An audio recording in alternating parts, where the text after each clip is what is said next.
Salut la commu, j'espère que vous allez bien. Aujourd'hui on se retrouve pour une nouvelle vidéo. On va parler cette fois-ci de l'univers Marvel et plus précisément des caméos abandonnés dans certaines productions. Aussi bien du côté du MCU que celui de la Fox ou encore Sony. Et donc entre droits de personnages, soucis de calendrier ou encore différents artistiques, vous allez découvrir pourquoi certains caméos n'ont pas pu voir le jour. Alors on y va, bonne vidéo et c'est parti. Les 4 fantastiques dans Deadpool 2.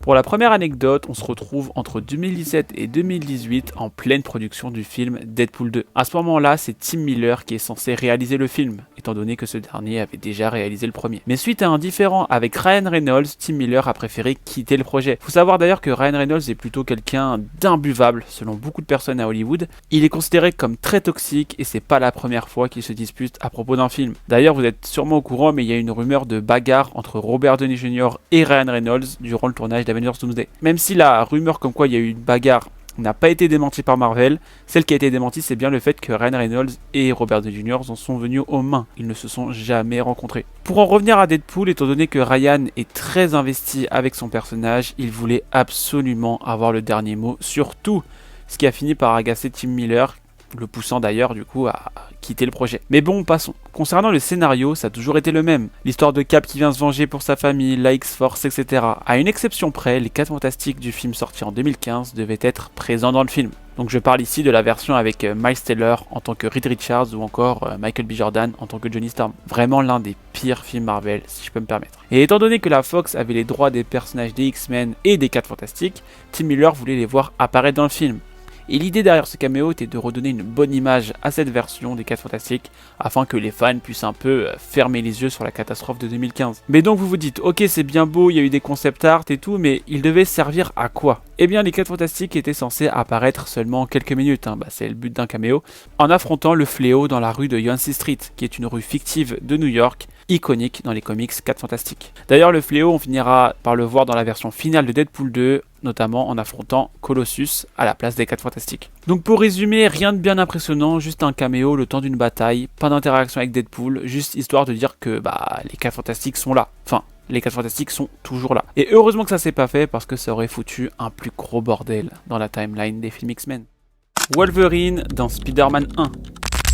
Sûrement l'anecdote qui m'a le plus brisé le cœur quand je l'ai apprise, parce que oui, on aurait dû avoir le Wolverine de Hugh Jackman dans le Spider-Man de Sam Raimi aux côtés de Tobey Maguire. Là pour le coup on est vraiment sur un simple caméo de même pas une minute. Pas de combat entre Wolverine ou Spider-Man, juste Peter et Logan qui se croisent dans New York. L'idée était juste de faire comprendre aux spectateurs que ces deux héros faisaient partie du même univers. Et c'est quand même fou de se dire qu'avant même le premier Iron Man sorti en 2018, il y avait déjà cette envie de créer un univers connecté. Et donc si Logan n'apparaît finalement pas dans le film, c'est uniquement parce que Sony n'a pas réussi à mettre la main sur son costume. Parce que selon eux, le costume était indispensable pour que le spectateur reconnaisse Wolverine. Je sais pas vous, mais personnellement je trouve l'excuse vraiment nulle. Vu le charisme de Hugh Jackman, il n'y a pas besoin de lui mettre un costume pour qu'on puisse le reconnaître en Wolverine. Surtout qu'ici on parle pas du costume iconique des comics, donc le jaune et noir, mais bien de la vieille tenue de motard noir des premiers films X-Men. La tenue toute moche, il n'y avait vraiment pas besoin de ça. Mais l'autre raison derrière cette histoire de costume, c'est que ce dernier appartenait à la Fox, tout comme Logan d'ailleurs.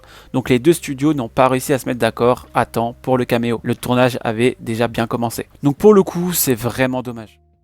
Tony Stark dans Les Gardiens de la Galaxie volume 1.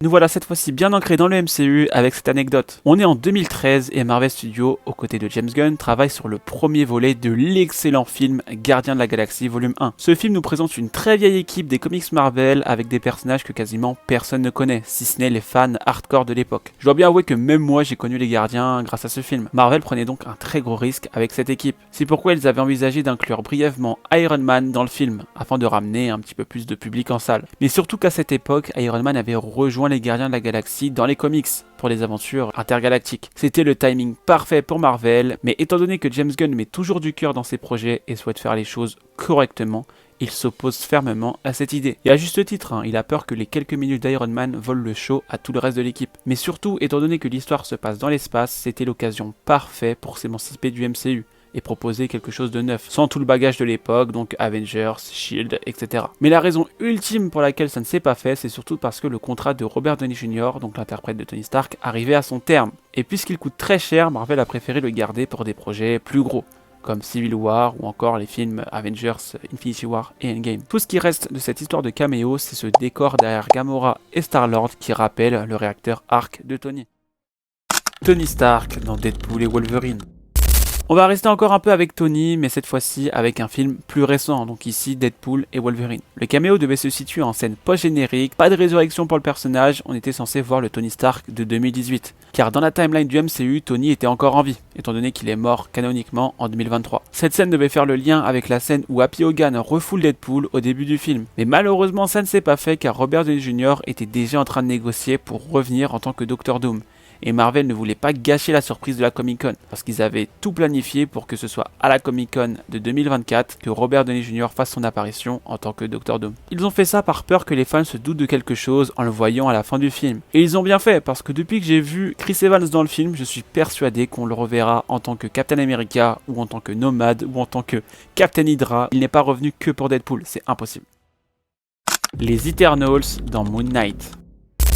Et on continue avec des personnages que le grand public a sûrement déjà oubliés. En effet, Eternals a fait un flop total au moment de sa sortie. Alors que le film est vraiment bien, hein, et Chloé Zhao m'a totalement fait aimer ces personnages et cet univers. Pour en revenir à la série Moon Knight, l'un des épisodes devait s'ouvrir en Égypte ancienne, en pleine bataille impliquant la déesse Amit, Khonshu, le Moon Knight de l'époque, Alexandre le Grand et donc les Éternels. Mais pas toute l'équipe, uniquement 3 à 4 membres. Et concernant ces membres, justement, il y avait l'Éternel Kingo, qui était censé prendre part au combat. Mais suite à un manque de budget, d'ailleurs on l'a bien ressenti durant le visionnage de la série, et une envie de garder Moon Knight loin du reste du MCU, ça ne s'est finalement pas produit. D'ailleurs très récemment, l'acteur Kumail Nanjiani, désolé si je prononce mal le nom, l'interprète de Kingo donc, a avoué en vouloir à Marvel à propos de fausses promesses, car en effet l'acteur avait signé pour 6 projets au sein du MCU. Il n'a pas révélé quels étaient ses projets, mais on peut se douter que Moon Knight fait partie de ses apparitions abandonnées. Le vautour dans Spider-Man No Way Home. Aux dernières nouvelles, Adrian Toomes était en prison dans l'univers du MCU. Mais suite au sort de Doctor Strange dans No Way Home, ce dernier s'est retrouvé dans l'univers de Morbius. D'ailleurs, je pense que Marvel va faire en sorte de décanoniser cet événement étant donné que c'est absurde et illogique. Il n'a rien à faire dans cet univers. Et d'ailleurs, le Sonyverse a mis la clé sous la porte après le film Venom 3. Pour en revenir à No Way Home, on peut découvrir plusieurs concept art où le vautour était aux côtés de Peter, mais pas en tant qu'adversaire, mais bien en tant qu'allié. D'ailleurs, si on se fie précisément à ce concept art, il semblerait qu'au lieu d'envoyer les Sinister Five chez Happy, Peter a décidé de les envoyer chez le vautour. Il aurait donc servi de soutien à Peter le temps d'une petite scène. Il n'est finalement pas apparu dans le film à cause du nombre de personnages trop importants déjà présents, et en plus ce tournage s'est fait pendant le Covid, donc pas sûr que Michael Keaton était dispo, sachant que lui déjà travaillait pour son retour en tant que Batman dans l'excellent film The Flash. De toute façon, c'est une bonne chose que ce ne soit pas arrivé parce que l'idée du méchant qui devient gentil, perso, ça commence un peu à saouler. Même si je sais qu'au fond, le vautour apprécie vraiment Peter. Mysterio dans Spider-Man No Way Home. Et pour conclure, on reste avec le film No Way Home, mais cette fois-ci avec le personnage de Mysterio. En effet, suite à la fin de Far From Home, beaucoup avaient la théorie comme quoi Mysterio était encore en vie. Eh bien, certains concept art de No Way Home nous laissent penser qu'effectivement Quentin Beck aurait pu manipuler Peter une fois de plus. Étant donné que dans des concept art et des storyboards, Mysterio est bien présent dans No Way Home, notamment avec celui-ci où on le voit affronter Doctor Strange sur la Statue de la Liberté.